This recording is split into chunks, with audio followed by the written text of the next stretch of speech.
Bonsoir mon ami, je te souhaite la bienvenue dans ce moment d'étude de la parole de Dieu.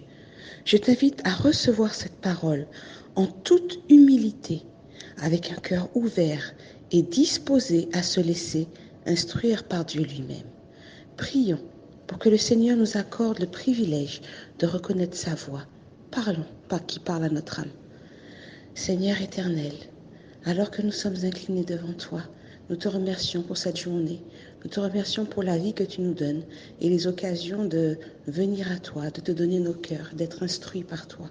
S'il te plaît, tu vois, Seigneur, les choses qui peuvent se dresser dans nos vies, nos tentations, nos péchés cachés, nos peurs, nos craintes et nos fausses croyances qui peuvent dresser des murs entre nous et toi. Aide nos cœurs, malgré toutes ces choses, à être disposés à se laisser instruire par la parole qui sort de ta bouche. Au nom de Jésus. Amen. Le texte de ce soir se trouve dans Ruth 1, les versets 6 à 10. Puis elle se leva, elle et ses belles-filles, afin de quitter le pays de Moab, car elle apprit au pays de Moab que l'Éternel avait visité son peuple et lui avait donné du pain. Elle sortit du lieu qu'elle habitait, accompagnée de ses deux belles-filles, et elle se mit en route pour retourner dans le pays de Juda. Naomi dit alors à ses deux belles-filles, « Allez, retournez chacune à la maison de sa mère.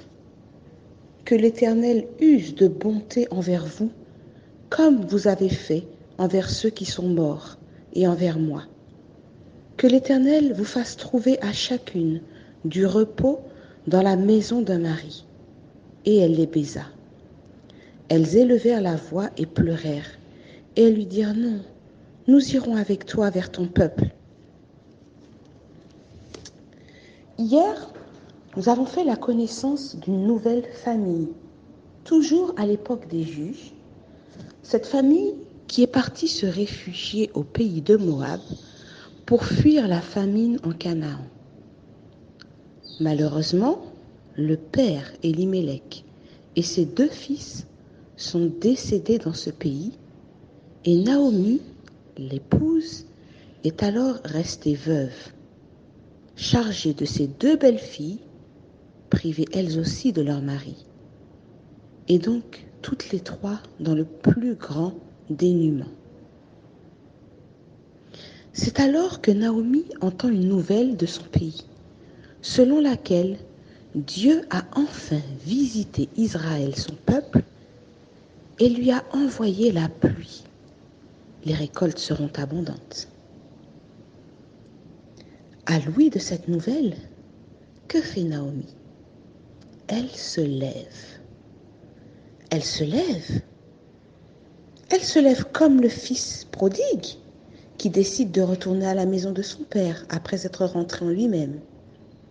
Ou bien elle se lève encore comme le prophète Jonas qui, après la leçon que Dieu lui donne, décide enfin de se rendre à Ninive.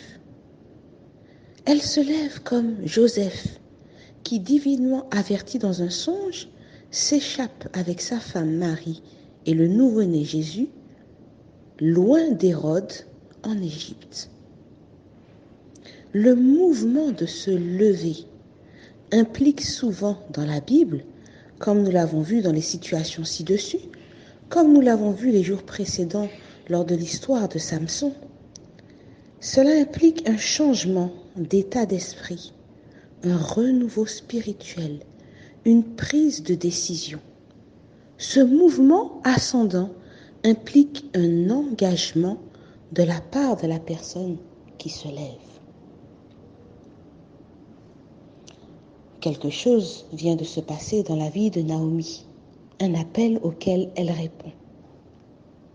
Mais avec l'appel du retour au pays, sonne aussi le glas de la séparation. C'est une immense tristesse. Mais en même temps, Naomi ne veut pas condamner ses belles-filles à partager son sort misérable. Elle pense que leur bonheur se reconstruira plus facilement au contact de leur nation, de leur famille, de leur Dieu. Cette vision qu'a Naomi de son sort, cette considération pour son héritage à ce moment de sa vie sont bien amères. Elle ne pense finalement pas posséder suffisamment pour être en bénédiction à ceux qui l'entourent. Leur vie loin de Dieu sera peut-être plus facile, plus simple que la sienne dans son expérience et dans son cheminement avec son Dieu. Naomi ne connaît pas encore la richesse de son héritage. Mon ami, l'état d'esprit que manifeste Naomi ne se retrouve-t-il pas aussi parfois chez nous les chrétiens? Considérant sa situation comme sombre et désespérée, le chrétien juge parfois qu'il n'y a aucun intérêt à partager l'héritage de Dieu, qu'il n'y a aucune raison véritable de chanter ses louanges, de prononcer des paroles de foi, de victoire basées sur la parole de Dieu, de témoigner de sa grâce et de son histoire avec lui. Pourtant, mon ami, Dieu avait bien un plan de rédemption pour Naomi. Son appel n'était pas vain, malgré le fait qu'elle ne l'entrevoyait pas. C'est ce que nous verrons au fil des jours suivants. Je t'invite donc à être assidu les prochains jours.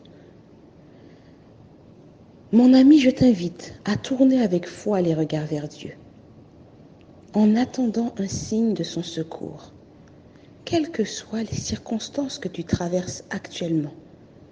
Comme Naomi, même sans comprendre les desseins de Dieu, il y a une chose que tu peux faire. Tu peux te lever et répondre à son appel. Le chant que je vais t'interpréter ce soir s'intitule « Ô jour heureux ». Dans ce chant, tu comprendras la victoire, la joie, la paix que l'on obtient lorsque l'on répond à cet appel. Je te lis la première strophe.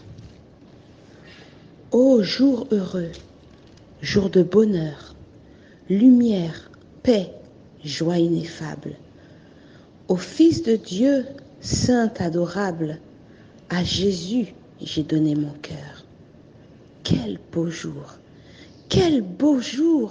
où d'un sauveur j'ai su l'amour.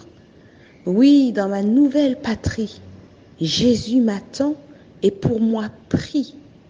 Quel beau jour où d'un sauveur j'ai su l'amour. Ô jours heureux, jours de bonheur, lumière, paix, joie ineffable, ô Fils de Dieu, saint adorable, à Jésus j'ai donné mon cœur. Quel beau jour, où d'un sauveur j'ai su l'amour. Oui, dans ma nouvelle patrie, Jésus m'attend et pour moi prie. Quel beau jour, où d'un sauveur j'ai su l'amour. Oh, comprenez mon heureux sort, c'est en Jésus que Dieu pardonne. La vie éternelle, il la donne. Pourquoi donc te craindrais-je aux morts? Quel beau jour, où d'un sauveur j'ai su l'amour. Oui, dans ma nouvelle patrie, Jésus m'attend et pour moi prie. Quel beau jour, où d'un sauveur j'ai su l'amour. C'en est fait, tout est accompli le Fils de Dieu m'appelle frère, son sang coula sur le calvaire, il est à moi, je suis à lui. Quel beau jour, où d'un sauveur j'ai su l'amour. Oui, dans ma nouvelle patrie, Jésus m'attend et pour moi prie. Quel beau jour, où d'un sauveur j'ai su l'amour. Que l'Éternel ait pitié de toi, mon ami.